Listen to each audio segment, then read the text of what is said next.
Bismillah ar-Rahman ar-Rahim. Mr. President, Secretary General, Excellencies, when human catastrophes seem beyond description, we turn to the appalling statistics. This year around the world, more than 345 million people face food insecurity, daily hunger, or starvation. Among the most vulnerable are 108 million refugees, people who have been forcibly displaced from their homes and ways of life. And 40% of these refugees are children, the most defenseless of all. Yet these numbers cannot really convey the tragedy or the failure. Refugees are our brothers, our sisters. They look to our countries to help end the crises that have driven them from home. Refugees are mothers, fathers, grandparents who have made perilous journeys to save their families.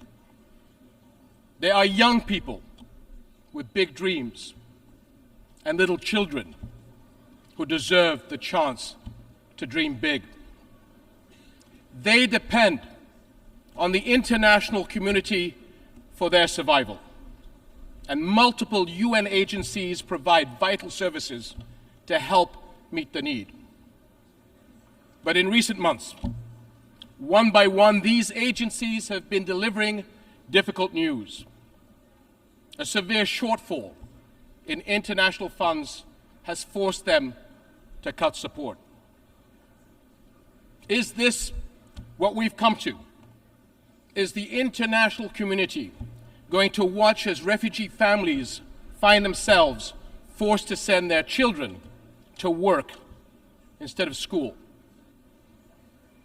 In Jordan, where refugees make up over 1/3 of our 11 million population, cuts have already thrown the lives of hundreds of thousands of refugees into uncertainty. The impact of such humanitarian shortfalls is never limited to a country or a region.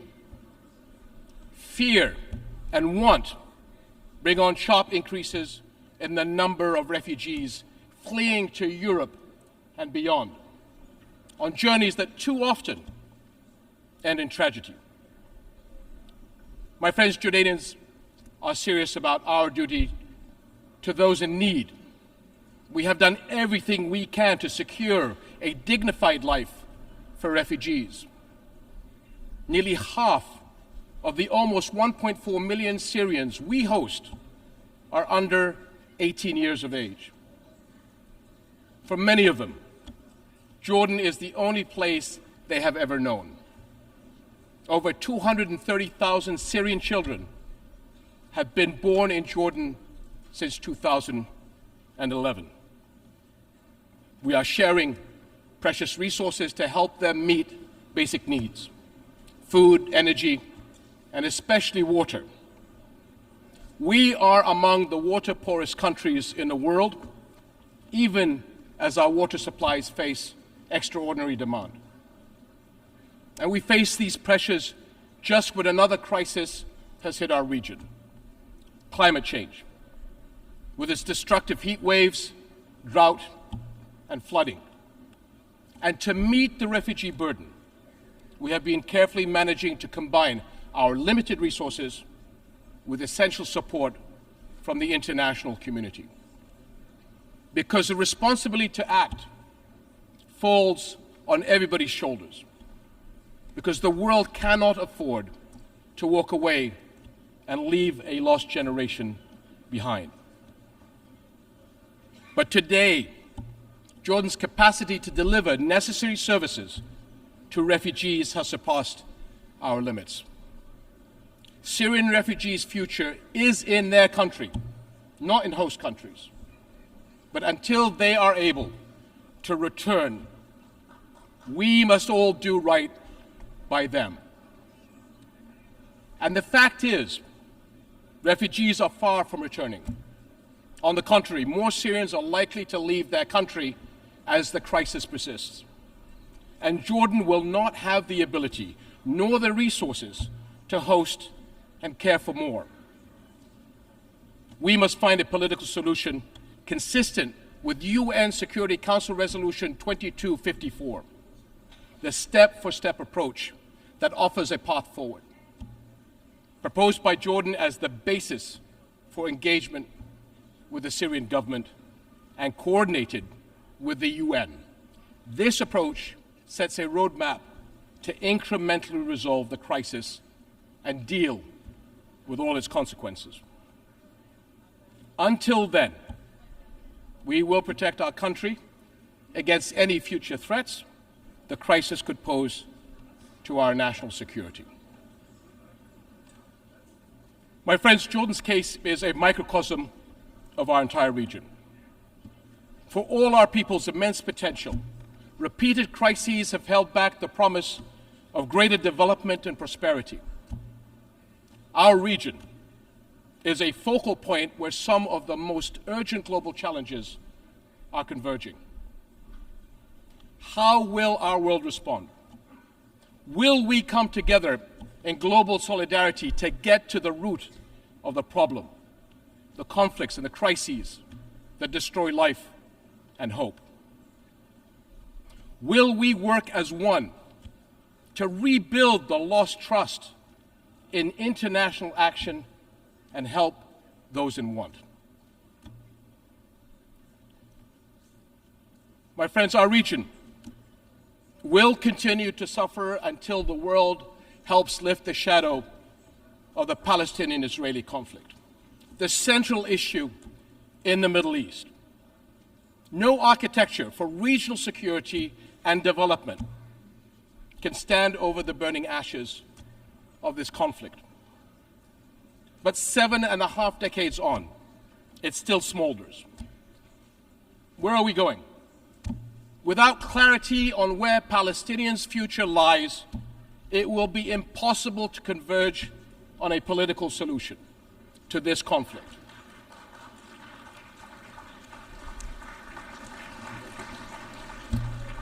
Five million Palestinians live under occupation. No civil rights, no freedoms of mobility, no say in their lives. Yet every UN resolution since the beginning of this conflict recognizes the equal rights of the Palestinian people to a future of peace, dignity, and hope.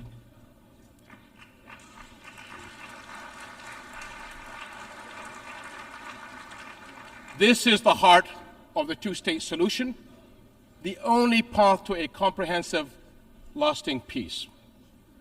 We can see the Israeli people actively defending and engaging in the expression of their national identity. Yet the Palestinian people are deprived of that same right to express and fulfill their own national identity. The basic requirement for that right is the establishment of their own independent and viable state on the June 4th, 1967 lines, with East Jerusalem as its capital, living alongside Israel in peace, security, and prosperity. And delaying justice and peace has brought endless cycles of violence. 2023 has been the deadliest for the Palestinian people in the past 15 years.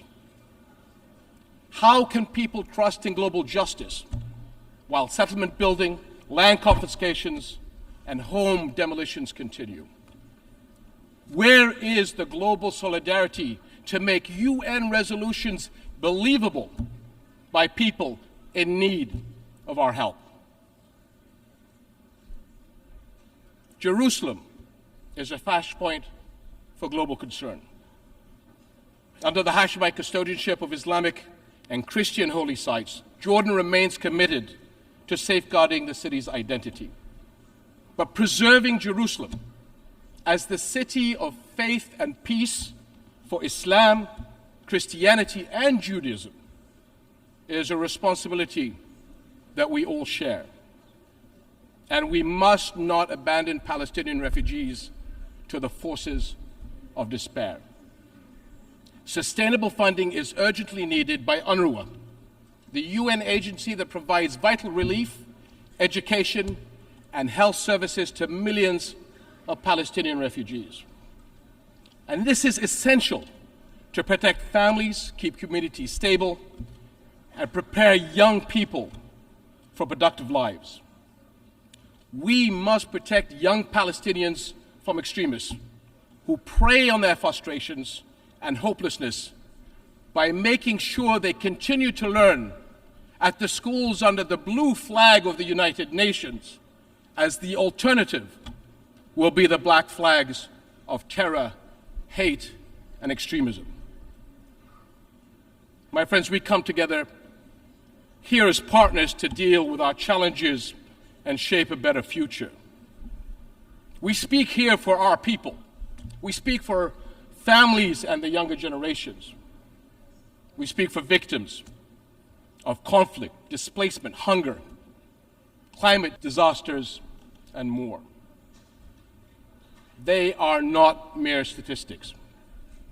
They are our fellow human beings sharing our world.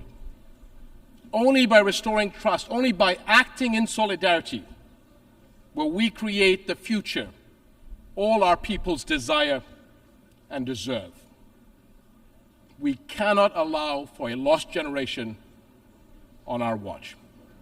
Thank you.